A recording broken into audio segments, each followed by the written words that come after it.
¿Qué implica pensar a una sociedad como red? Castells define red como un conjunto de nodos interconectados.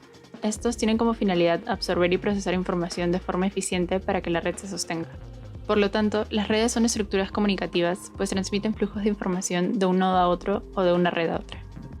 El espacio de los flujos. En este capítulo, el autor analiza la relación entre espacio y tiempo, centrándose en el espacio. Castells propone la hipótesis de que el espacio organiza el tiempo en la sociedad red.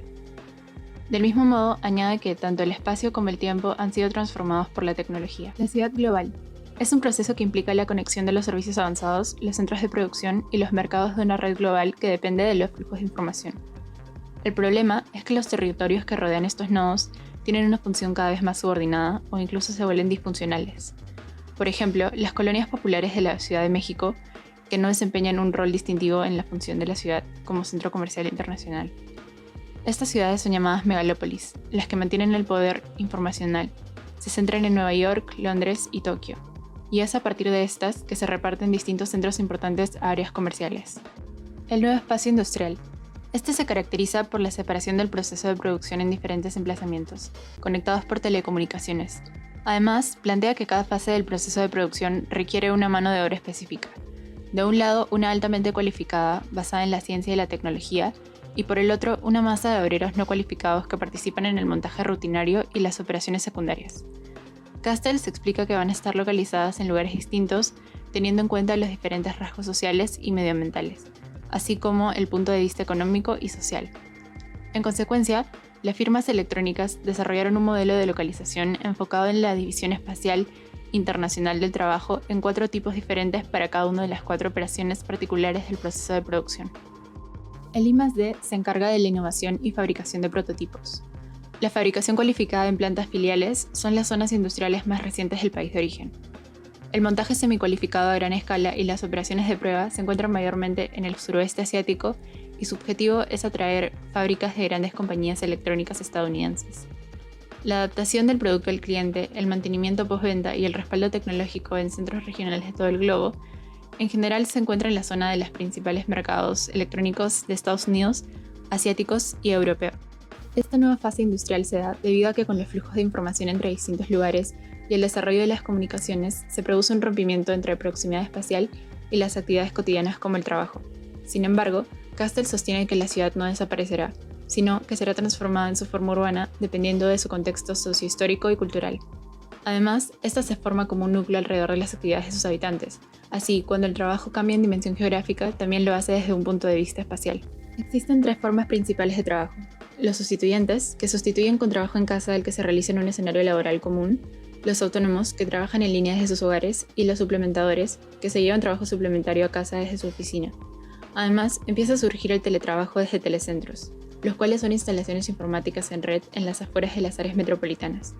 Si esto se da, la actividad laboral podría extenderse considerablemente por el área metropolitana, aumentando la descentralización urbana. ¿Cómo afectan esas tendencias a las ciudades? Surgen problemas de transporte. Gracias a la flexibilidad laboral, hay un aumento en la movilidad física de la mano de obra. Castells menciona que el tiempo de transporte relacionado con el trabajo se mantiene a un nivel constante en las áreas metropolitanas estadounidenses, debido no a la mejora de la tecnología, sino a un patrón de localización más descentralizado de centros de trabajo y residencias que permite flujos de tráfico más fáciles de unos barrios periféricos a otros. Sin embargo, esa no es la realidad en ciudades centralizadas como Lima, por lo que, sin importar demasiado la tecnología, tiene que haber una voluntad política para conseguir un mayor beneficio social. Telecompra y la nueva industria bancaria. Constituyen las transacciones en línea, los cajeros automáticos y el servicio telefónico al cliente. Sobre las transacciones, Castells afirma que la creciente importancia de las transacciones online no implica la desaparición de los centros comerciales y el comercio minorista. De hecho, la tendencia es la opuesta. Las áreas comerciales proliferan en torno al paisaje urbano y suburbano, con salas de muestras que dirigen los pedidos de clientes a los terminales de compra online, que frecuentemente se sirven a domicilio.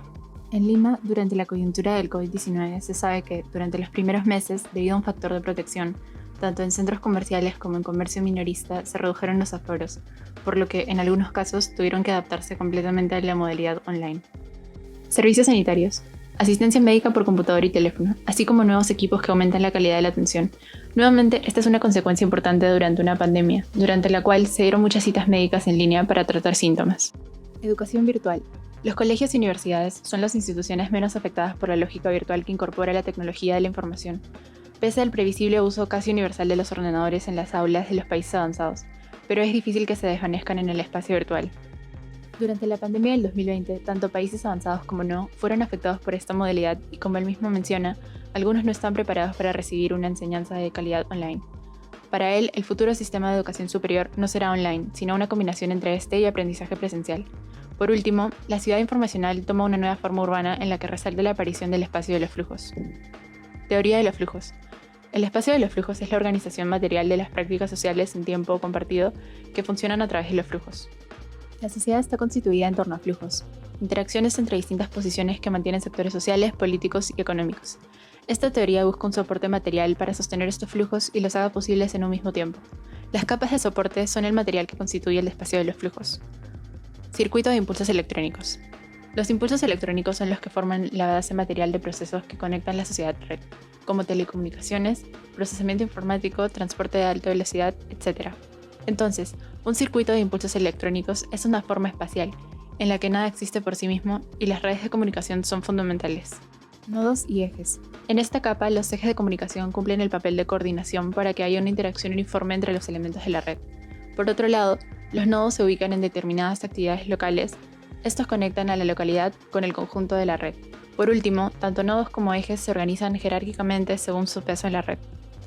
Organización espacial de las élites gestoras dominantes. Estas élites son las que dirigen cómo se articula el espacio. Entonces, las sociedades se organizan asimétricamente dependiendo de los intereses específicos dominantes de cada estructura social. En nuestra sociedad, la élite dominante posee un estilo de vida diferente y tiene la capacidad de organizar y desorganizar otros grupos, a pesar de encontrarse aislados de ellos. Finalmente, Castells forma una hipótesis.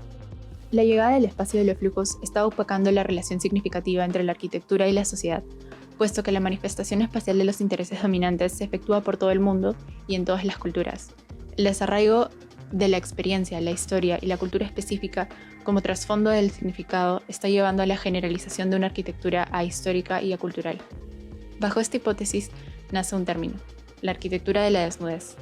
La arquitectura que cobra más significado en las sociedades conformadas por la lógica del espacio de los flujos, aquellas con formas neutras, puras, diáfanas, que no pretenden decir nada. Así, se forma una distinción entre espacio de los flujos y el espacio de lugares. Un claro ejemplo de espacio de flujos es el aeropuerto de Barcelona, diseñado por Bofill, mientras que un ejemplo de espacio de lugares sería el barrio de Belleville, donde coexisten distintas etnias e intereses. La gente continúa viviendo en lugares, pero al ser la función y el poder los que organizan el espacio de los flujos, la tendencia apunta hacia un espacio de flujos interconectado y ahistórico, que se imponga sobre lugares dispersos y segmentados, cada vez menos relacionados entre sí, construyéndose puentes culturales y físicos entre estas formas de espacio, aprovechando la nueva tecnología de la sociedad actual.